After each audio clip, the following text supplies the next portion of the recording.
पाकिस्तान तहरीक इंसाफ के सीनियर वकील लतीफ खोसा ने आज सुप्रीम कोर्ट ऑफ पाकिस्तान के कोर्ट रूम नंबर 1 में चीफ जस्टिस ऑफ पाकिस्तान की आंखों के सामने उन पर अदम एतमाद का इजहार किया।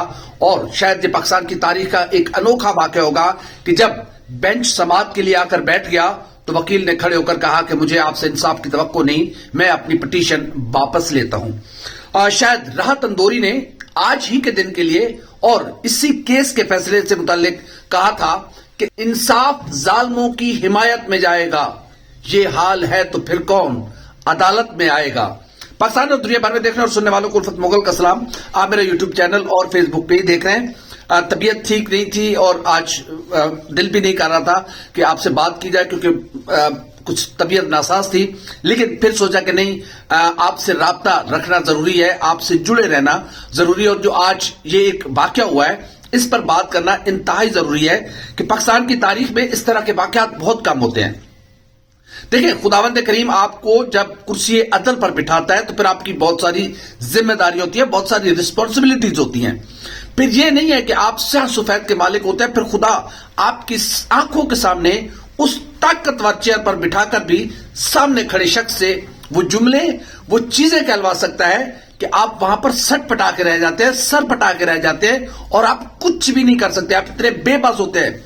वो चेयर ताकतवर तरीन चेयर है, लेकिन उस चेयर पर बैठकर जब आप सही फैसले नहीं कर सकते, लोगों की तवक्कुआत पर पूरा नहीं उतर सकते, तो फिर खुदा आपको बेबस भी कर देता है। आज जब पाकिस्तान तहरीक इंसाफ के वकील लतीफ खान खोसा लेवल प्लेइंग फील्ड पिटीशन के सिलसिले में आज जब वो सुप्रीम कोर्ट ऑफ पाकिस्तान के मुअज़्ज़ज़ बेंच के सामने पेश हुए, जनाब chief justice of Pakistan justice Qazi Faez Isa साहब अपनी कुर्सी पर बराजमान हो गए और समाअत शुरू हुई, तो पाकिस्तान तहरीक इंसाफ के वकील लतीफ खान खोसा ने अनयूजुअली और गैर मुतवक्के तौर पर उन्होंने कहा कि मैं अपनी पिटीशन वापस लेता हूं। तो उन्होंने कहा क्या हुआ है? हैरत है, अभी भी पूछ रहे थे चीफ जस्टिस साहब कि क्या हुआ है। तो उन्होंने कहा कि आपने जब हमसे लेवल ही छीन लिया, हमसे फील्ड ही छीन ली है, तो मैं क्या तवक्को आपसे रखूं? मुझे आपसे कोई तवक्को नहीं है, मुझे आपसे इंसाफ चाहिए भी नहीं। मैं अपनी पिटीशन वापस लेता हूं। और आपने हमारे साथ ज्यादती की है, आपने जमहूरियत के साथ ज्यादती की है और जमहूरियत को जिस तरीके से नुकसान पहुंचाया आपके फैसले ने, ये शायद तारीख इसका फैसला करेगी कि कितना बड़ा जुल्म किया है आपकी जमहूरियत ने, आपने जमहूरियत पर। जिस पर चीफ जस्टिस ऑफ पाकिस्तान ने कहा कि मुझे आपसे तवक्को नहीं है कि आप सीनियर कानूनदान हैं और आप इस तरह की बात कर रहे हैं, तो लतीफ खान खोसा ने कहा कि सर मुझे भी तवक्को नहीं थी आप जैसे इतने कादावर शख्स से कि वो इस तरह फैसला देगा कि एक पॉलिटिकल पार्टी को जिबा कर दिया जाएगा। उससे एन इलेक्शन प्रोसेस, जब प्रॉपर इलेक्शन प्रोसेस स्टार्ट हुआ है तो उससे इंतखाबी निशान छीन लिया गया है। तो मुझे भी आपसे तवक्को नहीं है, लेकिन एक बात खातिर जमा रखिएगा, ये लतीफ खान खोसा के अल्फाज थे कि अगर खुदा न करे आप पर कोई मुश्किल वक्त आया तो आइन और कानून की बालादस्ती के लिए दीगर मुकला की सफ में आप मुझे पहले नंबर पर पाएंगे, मैं पहली सफ में खड़ा आइन और कानून की जद्दोजहद के लिए। ये बहुत बड़ा लतीफ खान खोसा का एक बहुत बड़ा फैसला था। आज उन्होंने पाकिस्तान तहरीक इंसाफ के चेयरमैन इमरान खान से भी मुलाकात की है और जब उन्होंने पाकिस्तान तहरीक इंसाफ के चेयरमैन इमरान खान को ये सारी सूरत हाल बताई तो इमरान खान मुस्कुराए और उन्होंने कहा कि मुझे सारी इस चीज की तवक्को थी। आप अपने लोगों को जाके बताइए, लोगों को मेरा पैगाम दीजिए कि आप स्टैंड करें, हम इलेक्शन प्रोसेस से आउट नहीं होंगे, हम आजाद हैसियत में एक तारीख रकम करेंगे, आजाद हैसियत में लड़ेंगे, आजाद हैसियत में जीतेंगे। और पाकिस्तान तहरीक इंसाफ के चेयरमैन इमरान खान ने कुछ मुख्तलिफ हिदायत दी हैं और पाकिस्तान तहरीक इंसाफ ने ये प्लानिंग बना ली है कि कैसे इलेक्शन के बाद, यानी कि 8 फरवरी के नतायज के बाद मखसूस नशिस्तें कैसे हासिल करनी है, खवातीन की जो मखसूस नशिस्तें हैं वो कैसे हासिल करनी है, जो अकलियतों की नशिस्तें हैं वो कैसे हासिल करनी है। तो उसके लिए पाकिस्तान तहरीक इंसाफ ने पूरा एक प्लान बना लिया है। इमरान खान ने उस प्लान की मंजूरी दे दी है और अभी उसको डिस्क्लोज इसलिए नहीं किया गया कि जाहिर है जब इस तरह के हालात हों कि हर तरफ से ताक लगाकर लोग बैठे हुए और आपकी एक एक खामी नोट की जा रही हो, ऐसे तो कोई फरिश्ता ही चल सकता है, इंसान के बस की बात नहीं है। जाहिर इंसान में खामियां भी होती हैं, खूबियां भी होती हैं, लेकिन जिस तरीके से मोहतरमा जस्टिस मुसर्रत हिलाली साहबा के फैसले पर तनकीद की जा रही है, चीफ जस्टिस ऑफ पाकिस्तान के फैसले पर तनकीद की जा रही है, तो यकीनन ये एक बहुत ایسا فیصلہ تھا جس نے پاکستان میں جمہوریت کو اتنا نقصان پہنچایا کہ شاید ابھی ہم اس کو امیجن نہیں کر رہے. جب 8 فروری گزر جائے گا، لوگ جیت کر آئیں گے، تو پھر ایک ایسی منڈی لگے گی ہارس ٹریڈنگ کی جہاں لوگوں کی خرید و فروخت ہوگی. ظاہر ہے جو لوگ پاکستان تحریک انصاف کے امیدوار تو ہیں، لیکن جو ان کے پاس سمبل نہیں ہے پاکستان تحریک انصاف کا، تو وہ اس کے باؤنڈ نہیں ہے کہ وہ پاکستان تحریک انصاف کے ساتھ ہی کھڑے رہیں.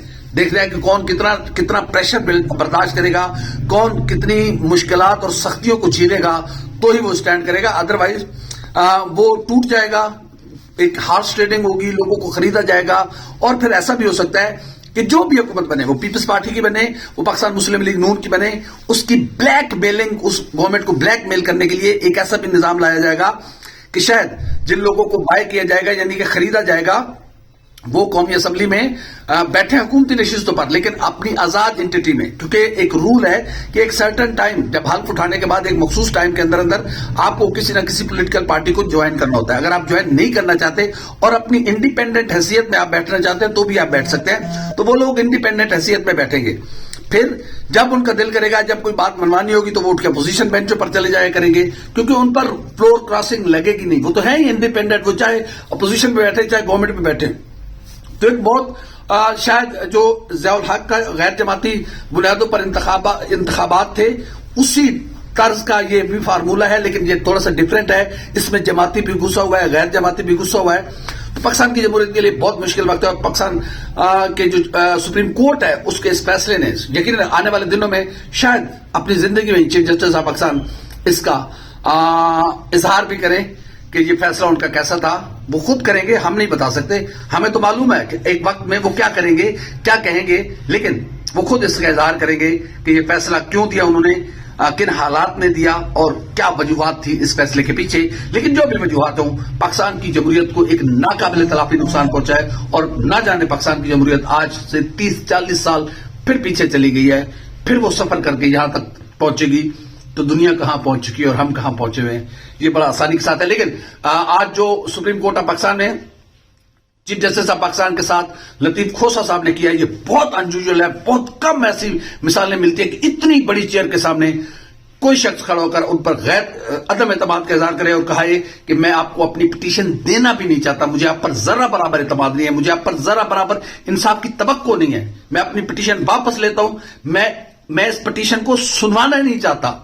تو یہ بہت بڑی آج میں نے لاجواب دیکھا. میں نے بڑا ایک بے بس ایک چیئر کو دیکھا جو کہ نہیں ہونا چاہیے. یقیناً وہ اتنی معتبر اور اتنی صاحب عزت اور صاحب تکریم وہ چیئر ہے، لیکن یقیناً آپ اس پر بیٹھے ہیں تو پھر اس کے فیصلے بھی اس چیئر کے لیول اور اس کی عزت اور اس کی تکریم کے مطابق کریں گے، تو پھر اس کی عزت اور تکریم میں زیادہ اور مزید اضافہ ہوگا. آج کا یہ فیصلہ، آج کی یہ سماعت یقیناً چیف جسٹس آف پاکستان کو، جسٹس قاضی فیض اسد صاحب کو ہمیشہ یاد رہے گی کہ ایک وکیل نے ان کے سامنے کھڑے ہو کر، جب الیکشن سر پر تھے، ان پر سختیاں بھی تھی، ان سے کاغذات بھی چھینے جا رہے تھے، ان کے کینڈیڈیٹس کو پکڑا بھی جا رہا تھا، دباؤ بھی ڈالا جا رہا تھا، ہر طرح کے حربے استعمال کیے جا رہے تھے، لیکن اس شخص نے کہا کہ مجھے آپ سے انصاف کی توقع نہیں، میری پٹیشن واپس کرے، میں نہیں سنانا چاہتا آپ کو.